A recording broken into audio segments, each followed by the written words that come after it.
Hello everyone and welcome to more Arcturian philosophy on the balcony.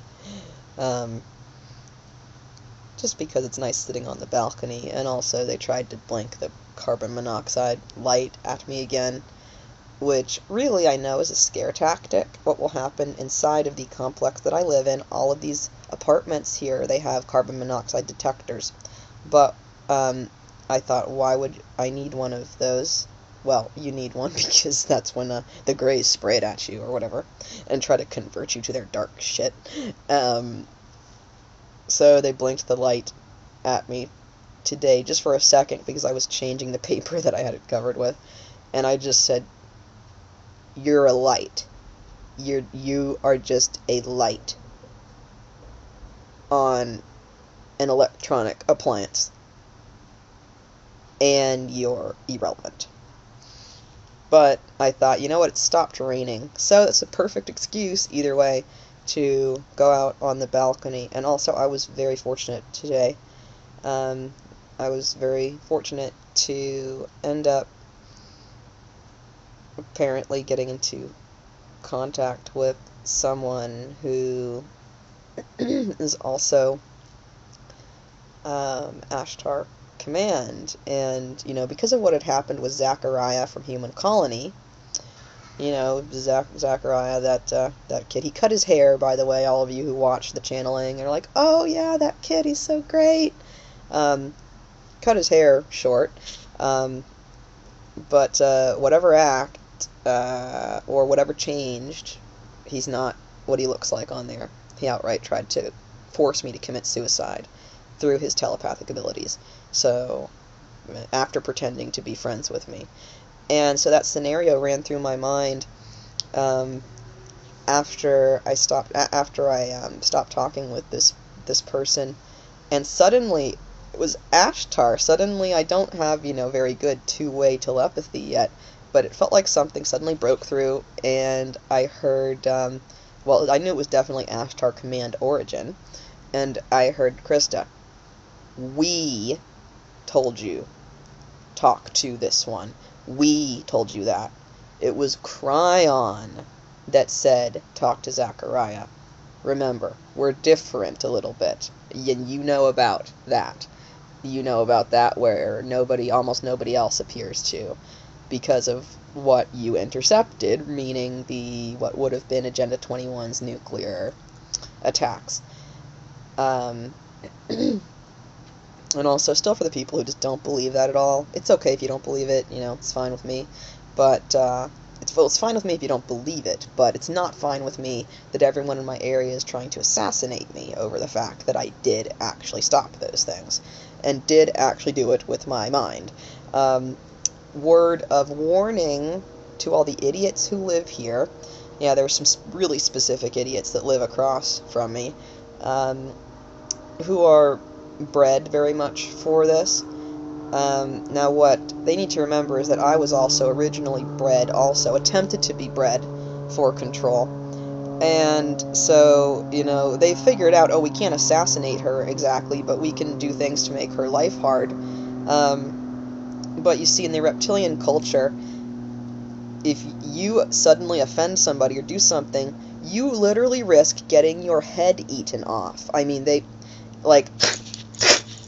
like that, and very literally, like a python, almost, or like an alligator that suddenly snaps.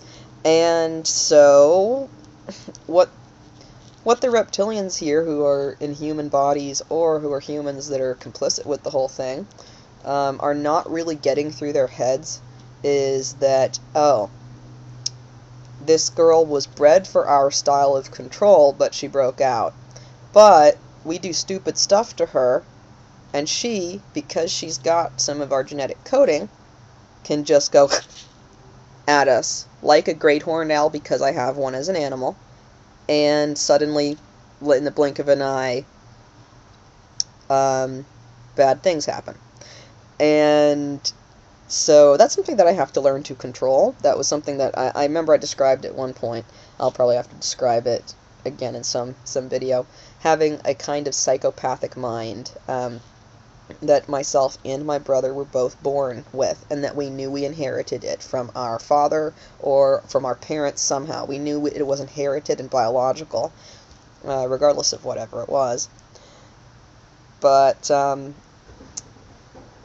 yes, you guys, especially you whites, any version of white, that think you're going to screw around with me,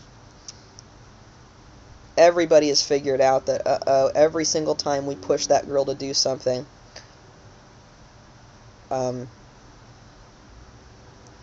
uh-oh. So, yeah. Don't do that. Because as I said to some nice spies, who were understanding that, hey, we shouldn't be doing this stuff. They were immigrants. And I said to them, look, no quiero, estoy punta. That's not very clear Spanish at all. What I said is, I do not want, and then I am a bitch. That was what I said there, and it was just meant to be understood, and they spoke English. And he said, he smiled, and he said, I know. And he smiled, said, I know, and then looked down. Like, they were just like, thinking to themselves, if we were in the situation that she was, we would be fighting back too. If we were in her situation, and everybody was doing this to us, we would want to fight back too. And part of the reason I could see them thinking that was because they were so low down on the totem pole of this sadistic system. And so that was also part of what I was saying to them. I use the word punta on purpose because it's considered very offensive in Spanish for a woman. And so I wanted them to understand that I understood how they were viewing me in such a derogatory sense. And that I was saying to them, I don't want to be this, as it was translated to me once a long time ago by a Nicaraguan woman. She said, punta means like, you bitch whore. Kind of like that. Like bitch, whore, awful word for woman. And so that was what I was saying to them. I don't want to be a punta to you guys. I mean, but you see what's going on. And they said, yeah, and then they drove away. But the whites, who think that they are, king of the universe, thank God there's another white right here to say, no, you're not king of the universe, and I'm queen, but not of the universe. It's some sort of title in my Arcturian culture, apparently, but it means that you respect me and that you can't assassinate me. But you see, all that stuff suddenly happened right when I was about to sit down and make a nice, calm, happy video, because I was so fortunate as to finally get a hold of someone. And I think I'm going to go off of Ashtar's advice, with saying, we told you, get in touch with them. Cryon told you talk to Zachariah, and it's Cryon that keeps on telling you, even though Zachariah is totally screwed up, there's still hope for the kid. Don't do anything really bad to him. Because they keep on having to tell me, look, you are a master manifestor, and what you think, you don't even have to write it down, just like that Yael making fun of the guy saying, oh, I don't have to use my hands like this. They would say, you don't have to use your hands or your mouth or any of that. Kind of like Morpheus saying to Neo, when you're ready, oh, you mean I can dodge bullets? No. When you're ready, you won't have to. And what they were saying to me is that, you see, you are going to have to get complete control over your thoughts, or literally almost everything that you end up thinking is going to come true. It's not right now, but things are going to change, and they're going to change very fast, and you can manifest very powerfully. You have the focus that is required for it. And so, and also the emotion that's required for it, where you feel something so powerfully that it becomes real.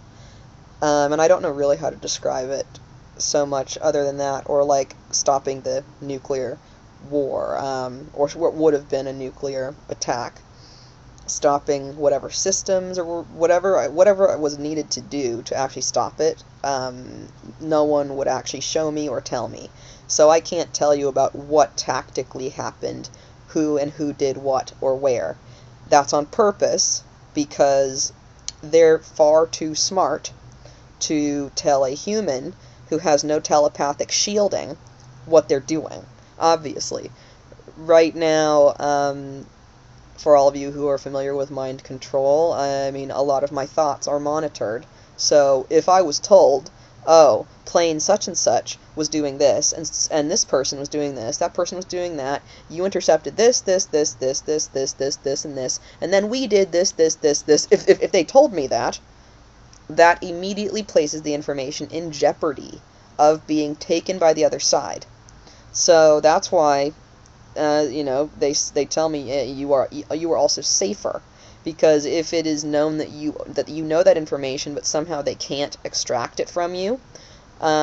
Picture the Morpheus scene again, with Morpheus sitting there saying, "I'm not giving you the codes to Zion. I'm not giving you the codes to Zion." They say, they have things like that for people that have a kind of telepathic shielding of sorts, or who are hard to crack into.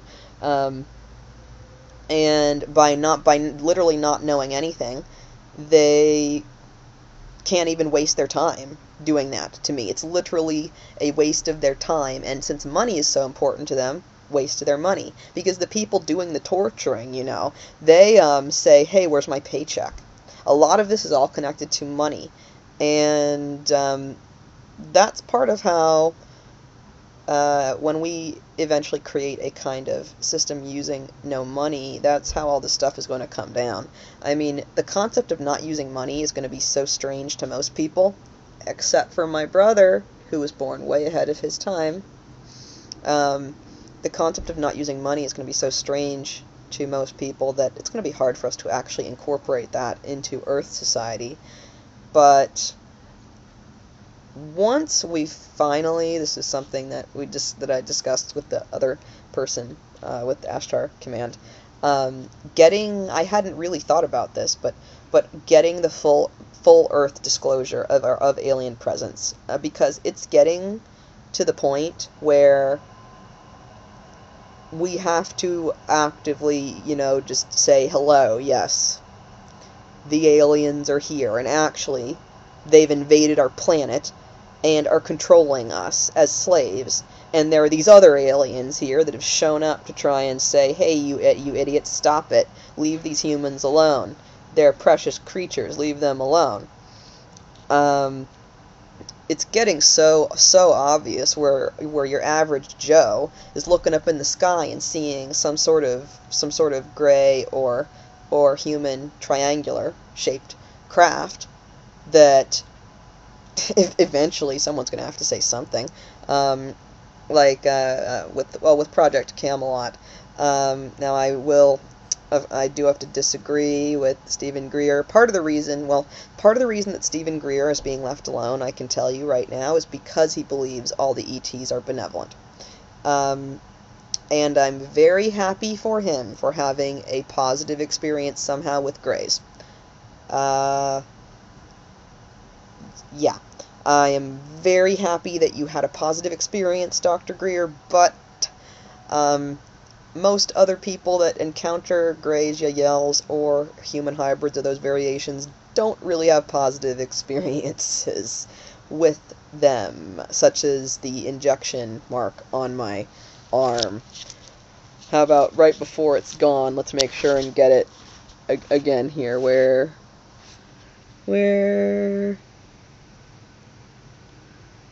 Just a second, I'm gonna... Okay, you see the band there, and where... So here...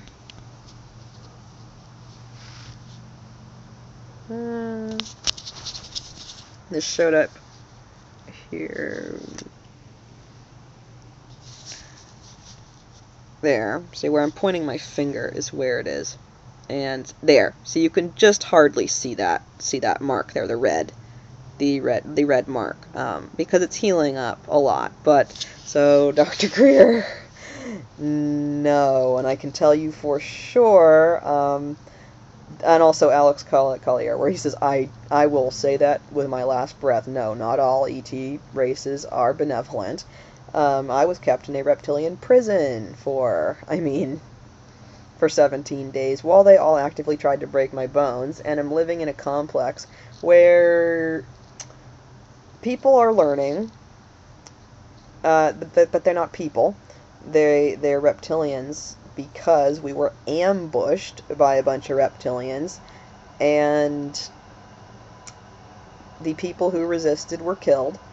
I was the only human who had any knowledge of starseed concepts or anything that I could use to protect myself with, and so I ended up surviving when the entire area was just taken out. This entire suburban area. Apparently, I think there are other survivors, but they are also in a situation like me where they're being kept practically holed up in some little place. But I knew that things were going to change somehow, that that I was going to find my way out, and that was simply how it was going to be.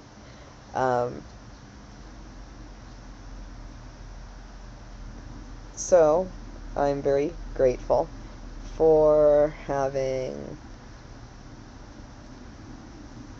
finally managed to talk with somebody else who seems to be with the Ashtar command. That is really great, because he told me, you guys, we need to get you all mobilized now. Okay, yes, we've pulled off lots of our major intercepts now, and we're still having to intercept things left and right that you don't even know about for your own protection. And now we need to link you guys all up together. But what is a little difficult is knowing who to trust. Now, right now, I'm getting told the way you know who to trust, what I was told to do in the behavioral re-education center, reptilian jail, Concord, California, John Muir Medical. What I'm getting told, the way you tell, is feel at your heart and feel, well, for a kind of recognition, and also feel upwards to where this falls here, third eye. It's funny that this, with my grandmother's pendant here, it's funny how either way it falls, no matter where it falls, the scorpion always falls to either the third eye or to the sternum. And yeah, you guys that tried to mess with Grandma's pendant, Grandma really did not like that. Grandma really did not like that. She wanted to, get out some blood and start writing things and throwing things, and yeah, Grandma was not happy that you messed around with her pendant. So yeah, she was into apparently my grandmother was into a lot of Christian Science, but also a lot of the interesting strange mediumship, and knew about the Masons, because her bloodline is where I get the Masonic bloodline from. So I'd be very interested to hear from some of you who have a lot of either reptilian or Masonic, Nazi, etc. type genetic memory, or even deliberate breeding, and you decided, no, my soul does what it wants. You can think of it this way, that the invaders trying to control us are not just trying to control us, they are trying to breed us like dogs. Literally, they are trying to breed us like dogs. So that is where you have all the people with reptilian traits who are very easy to set off, who have weird OCD cleaning complexes. Reptilians have this weird compulsive instinct to clean, and I believe that it's because they do so many sadistic things that they have to clean in order to make themselves feel pure somehow, because I don't know how you could live with yourself otherwise. And they constantly feel suicidal. They hate their lives. The only time that they ever appear to be liking their lives is if they're screwing somebody over. And as soon as they've screwed the person over and get their ha ha ha after it, immediately it's like I see them go back into this I hate my life attitude. So it's like they'll live for that, quick fix, like a drug addict, very literally like a drug addict of a type, and that's partly how they are being controlled. But all of the various puppet masters, the Greys, the Reptilians, the Yaels, the hybrids, the humans who look just like normal humans, but have either Zeta or Grey or Yael type DNA, who do not understand that they are human, and identify themselves with literally the Grey race, and do not even believe that they are human, and believe that they are here to take over the world along with the Greys, and that somehow at the end of it they're not going to be shot in the head because their point was to be used as slaves. And what's so interesting is some of them are even smart enough to understand that is what is being done with them. Some of the human hybrids that the Greys are using, who they do not believe that they are human, and I'll just say that I met one who tried to induce me to commit suicide,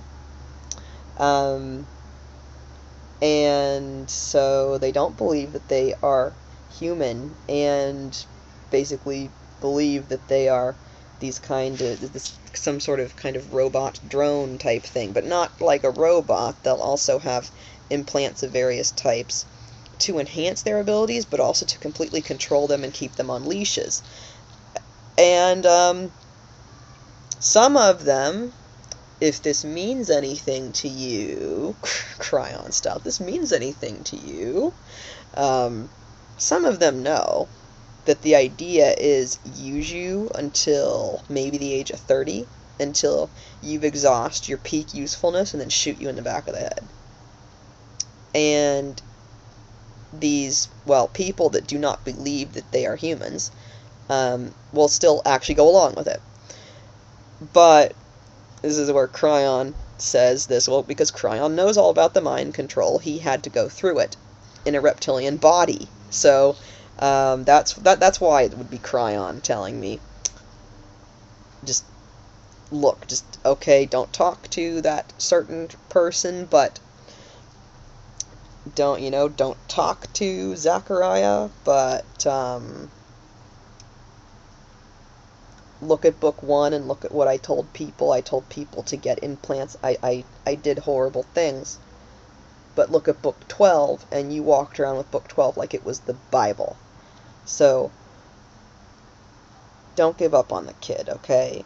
Is kind of the idea that Cryon would convey. He wouldn't say it like that. He speaks much more eloquently, but it would be this idea of just don't give up on the kid, okay? Don't give up. Don't throw in the towel. There's hope. There's hope.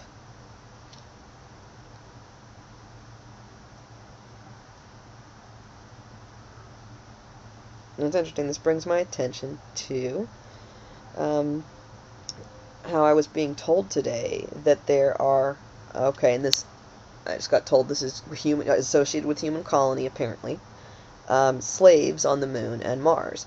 Human slaves who are human, physical human slaves. So think about it. We went to the moon and everything, right? Yeah, we can walk on the moon, yeah, right?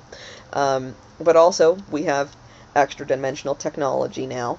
We do have actual machines that attempt to utilize extra-dimensional concepts, except that no one in the public knows about it.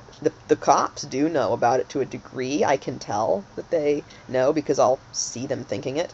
But it's as if they're under orders to not say a word about it, even if they wanted to. So also, okay, so also part of this is part of human colony is what I'm getting told now. Part of what, even if Max and Jim don't know this, part of what human colony is, the idea, is to astrally get, humans working on these colonies and then completely enslave them on these colonies on the moon and Mars. And that these are people that literally just disappear, like as in not just you're sleeping in astral projection, as in it starts off that way, but then the opening gets bigger and bigger and bigger and bigger until, bam, you fall straight through the opening onto the moon or Mars, or you're being transported somehow against your will with injection marks on you, or God knows what, or chips wherever, and suddenly you are a total slave on the moon or on Mars. So apparently that's also part of the scheme behind human colony. Whether or not Max knows. Jim knows. Jim does know, because Jim's reptilian. Okay, Jim knows. Max may not know. Also because, we'll see, he's a human that participates in the working. So, if the idea was to say, hey Max, yeah, help us out with all this, help us out, we'll get you, some money. We'll keep you safe during all this. Yeah, all those idiots, they're gonna die, and we're gonna murder them, and, and you'll come with us up to the moon. When really, Max, you might have tried to murder me, along with Jim, but they think of you as lesser than a dog. Not even something that you're affectionate with. Something that is a slave animal. So, you are being used as a slave animal to attempt to lure in others to be used as slave animals. And then at the end, I'm so, wow, I'm seeing this really clearly. At the end, it's as if there's going to be this big ha ha ha, the joke's on you, Max, the joke's all on you. And then they do some strange, horrible satanic torment to you and kill you. That's me seeing that. See, that's a little bit different from me saying, hey, you threatened my child, and I will come after you. Or not physically come after you, but you know what I mean. That's different. That's, whenever I get messages about that for foes who I know are still human, it's very strange. I mean, no matter what the person may have done, the first thing I think is, I have to warn them somehow. And I literally just got told this while holding this, this here spontaneously, that the idea is, Max, you are a total slave animal, that you are being lied to. The whole thing is an act. The entire thing is an act. Being loved by Jim is an act. Like all of it is an act. Actually, being loved by Jim is not so much of an act, but a lot of it is an act.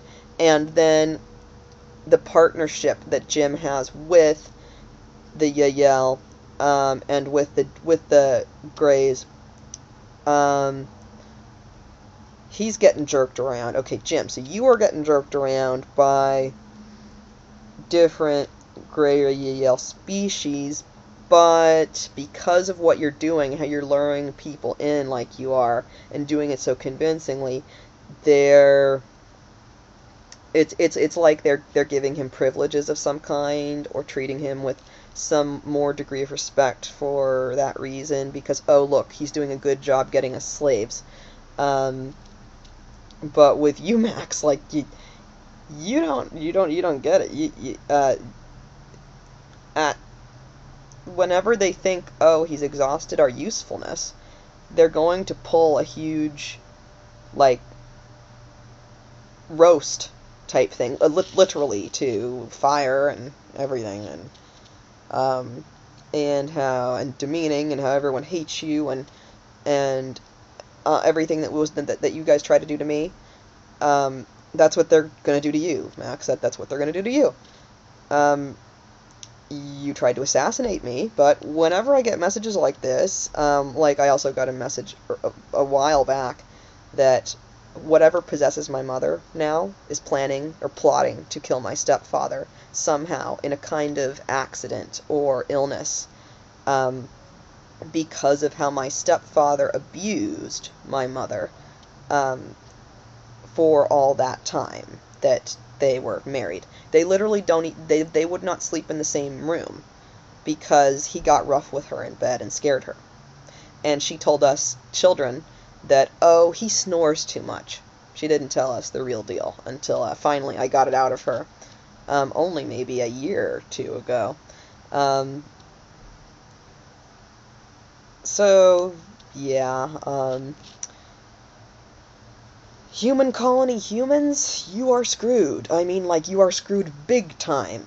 Get out. You have to get out now. You have to just get out, and by get out, what that means is cut contact. Stop all contact. Any telepathic attempt at contact, just say, talk to the hand. Any email.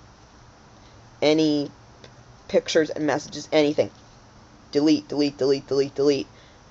To anything, message here. Stop. No. No. No. No. Even if it's programmed into you, you just keep on saying no. No. No. No. And that was one of the biggest things that broke me out of the program. To explain a little bit about that, what happens is you have the satanic programming almost installed into you, or downloaded into you, when a possession attempt takes place. So say their favorite way to possess you is through sex. So what appears to occur is, if you are sucked into that, then you are suddenly zapped in the head, practically, with a whole system of information that tries to web itself, almost trap your soul in upon itself, like a spider web. That's why I've read from Spider-Woman's web. Yeah, it's like weaving a type of web, and trapping you inside of a kind of web. And the different, weird biological, sort of triggers, and like the poltergeist type activity, or say you say something and it's a lie. Say you say, oh yeah, kill those humans. That right there is like a tip-off to the other reptilians that you are wanting to break out of the system, or it's a tip-off that you are lying. Oh yeah, let's kill those humans. And then other people will look around and say, wait, you're lying. You're lying. You're on the human side. And see, that makes it very hard for the reptilians to break out, because they can be caught so easily with those stupid biological tapping mechanisms. What seems to happen is you become lost almost inside of your own mind, in a way. I'm not sure how exactly to put that, but it's like being lost inside your own mind when you're subject to satanic programming or possession. Um, no, technically, satanic programming is different from possession of a reptilian type entity. Um, we have a random plane, but it doesn't look like anything interesting for now. Um, when say when you have satanic programming, you've got that's the stuff that everyone's talked about, like MK Ultra, the electroshock, trying to do things to you from the moment that you're born, trying to program you to act in certain ways from the moment that you are born, like what was done to me in a covert kind of fashion. And the overt things that were done to me, like rape, that technology was used to attempt to erase it from my memory, but they could never quite erase the memory that something had been done to me. They could never quite erase that. Um, so when an all-out possession attempt occurs, these different this different satanic programming that they can attempt to create using the different methods that you can read about satanic ritual abuse and programming. Um, with the possession attempt, it's as if all of this stuff almost gets downloaded into your brain. And for me, what happened was my brain started to fight back, or my soul, you could say. It felt, though, like biologically things were being rewired in certain ways. But it would feel as if, literally biologically, that my own circuitry would attempt to fight it back, or would attempt to fight it back. And then we take that, a step further.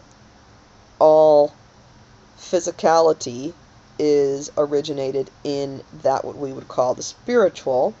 So that would mean that it was my soul stream getting itself attacked. Like I've said, it's like something trying to box your soul in upon itself, literally like in a box. They use a cube as a very symbolic kind of shape, like the four watchtowers. If you've heard of that, anybody who's tried to look this stuff up, or any of the Masonic or Satanic type things, and it feels as if your soul if someone is trying to box your soul in upon itself in a box of mirrors, or in a diamond shape of reflective mirrors, so that the light is trapped up in there and can't go about its mission, or go about its soul journey. It's just trapped in there and going to repeat itself constantly. It seemed like I had, if so I am Arcturian, not if, I am, and I mean, I'm getting to the point where I have to think about, okay, what am I going to do tomorrow morning? Because when you're pregnant, and for the ladies out there, any ladies who have been pregnant, in the morning, in the beginning, in the morning, and you kind of wake up, and yeah, you don't feel very good.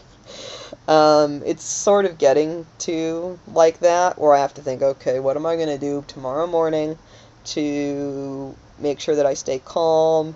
How am I going to cope with whatever discomfort that I go through? Even though I haven't bothered to actually use the one pregnancy test that I still have somewhere, I know, in the bathroom, because I was pregnant once before and miscarried the child, but I didn't show up as being pregnant. And the reason that was given to me was that it was most likely because my body just wasn't producing the hormones in the fashion that you would typically see it, so that the test wasn't showing up as positive. But it was very clearly obvious that I miscarried. It was very clearly obvious that I was pregnant. It was the morning sickness was horrible. I mean, it was very obvious. So with this, Yeah, it's getting to be not like, not like horrifically obvious. I remembered thinking with with normal human pregnancy, thinking, "Oh my God, how does a woman even do this?" I couldn't even look at food. It would just the thought would make me feel nauseous. It was awful. And even though I cried hysterically when the child was miscarried, you know, it was a horrible experience. The actual physical feeling of being pregnant with a human child was extremely horrible. Um, but it was interesting how I was told, with this pregnancy. I mean, yes, this is a hybrid Arcturian child, so this isn't going to be the same as like a human pregnancy, and it shouldn't be as bad is what was told to me. It shouldn't be as bad as what you experienced the last time with a real human baby.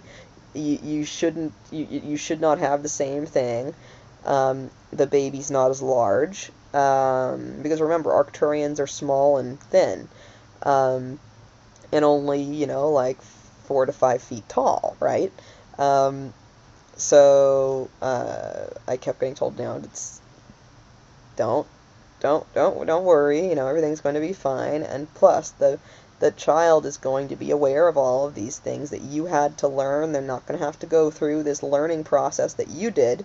In fact, they're going to be able to turn around and say, "Mommy, you're doing that wrong." Or what they said instead is that it's going to be kind of like, even though Zachariah tried to kill you, it's going to be like Zachariah, where your baby might be there and suddenly think at you, "Mommy, hungry," and it's as if you'll get it hit in your head telepathically to tell you what is needed. And I was told you'll notice this very quickly, like within 6 months or something, that I would notice something like that, or I would notice, besides the literal physical structure of the child looking slightly different, um, that it would be really obvious very fast, of what was, of their ability.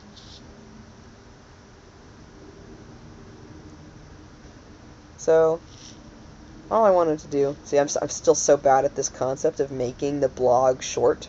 Yeah, I'm really bad at the whole make the blog short idea. I suck at that. I totally suck at that right now. Um, but, when you have to sit around during the apocalypse and hold down the fort, you're entitled to make long videos that no one watches. Who cares? Um, But again, I express my gratitude to the universe for finally, I do believe, meeting the first star seed who, or human of whatever kind, who does not have my destruction in mind.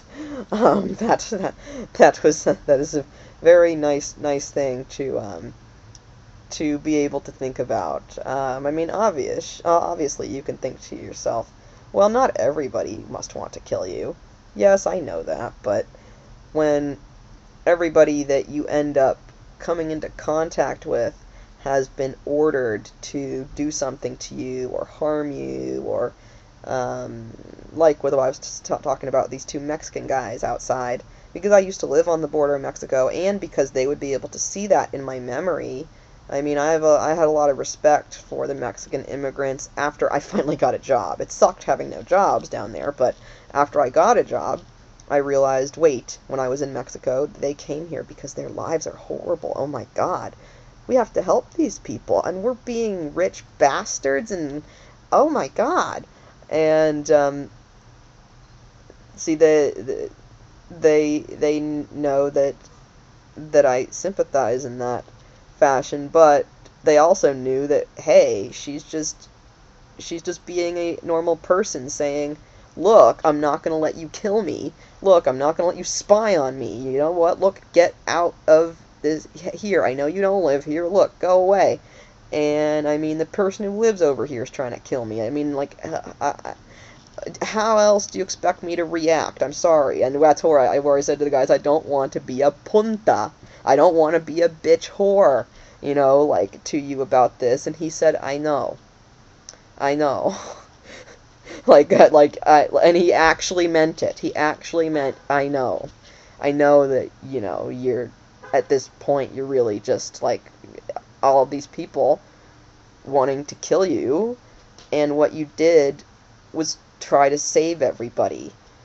And what you're doing, even though we're trying to kill you, is you keep on going back into a homeostasis of wanting to feel a peace, light, love, and ascension.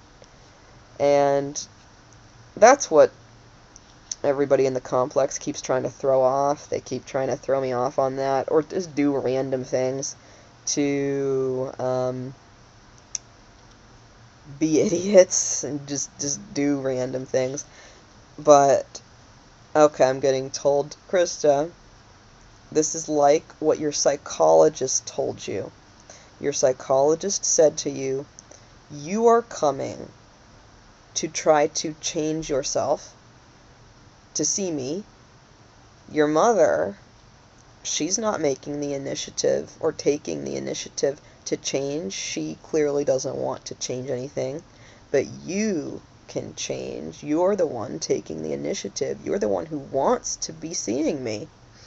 And he says it kind of like that. The Ashtar command kind of says it like that, in a kind of parallel that, well, Krista, they have to take initiative to get out. I mean, you are not just a candle over there.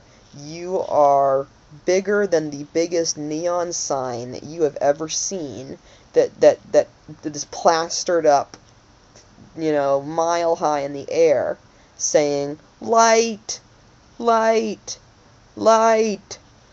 And everybody can see it like a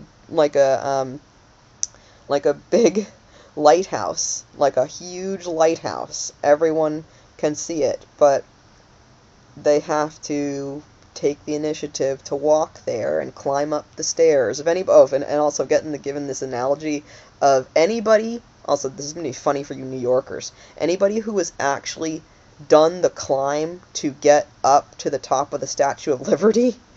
Yeah, that'd be funny for anybody who knows about that.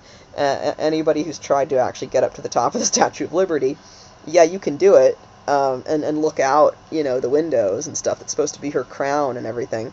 You can do that, but it's a really long walk up there. So it's a really long walk, and you end up, you know, your legs end up hurting afterwards. It is a long, long walk up a bunch of stairs, and you can only use stairs. There's no elevator, it's stairs. And he said, it's like that, like as if you are Miss Liberty holding the torch. He says, very literally, you are like Miss Liberty over there, holding the torch, wearing her crown, and the others have to make the effort to climb up to the top of the Statue of Liberty to be able to see out, like the rest of us on these different densities. You're reaching out for that. You keep on trying to climb out of this third density that you're in, or rather raise the density. You're trying to push it upward to make it, as I read in that one channeling, they said making this more like home is the idea. How we've gotten ourselves here, and suddenly we realize we have no way out. And what they said was, you are the way out. You're the way out because you raise the vibration of everything and you make it just like how it was back home. And that's the idea here. So, thank you to all of the people who now I know have wished me well. A lot of comments in all of the videos. And guys, if you see avatars, avatar meaning your computer avatar, people with avatars of like the V for Vendetta face, or like just a face where you can't see anything. The you know, the smiling jackal kind of weird. Yeah, the white V for Vendetta thing. That means New World Order. That's like code for them. It's like their favorite thing. So keep eyes out for that. I noticed that someone who I knew was trying to mess around with me had made a positive comment on one of the videos, and I thought to myself, you'd better not try to lure anyone legitimate who actually looks at this, or if you're actually deciding to change your mind on something, then say you're sorry, like Sarah Bareilles, say you're sorry, say you're sorry. So we'll leave this philosophy hour on Arcturian philosophy while I smoke a bowl. And yes, it is an elephant.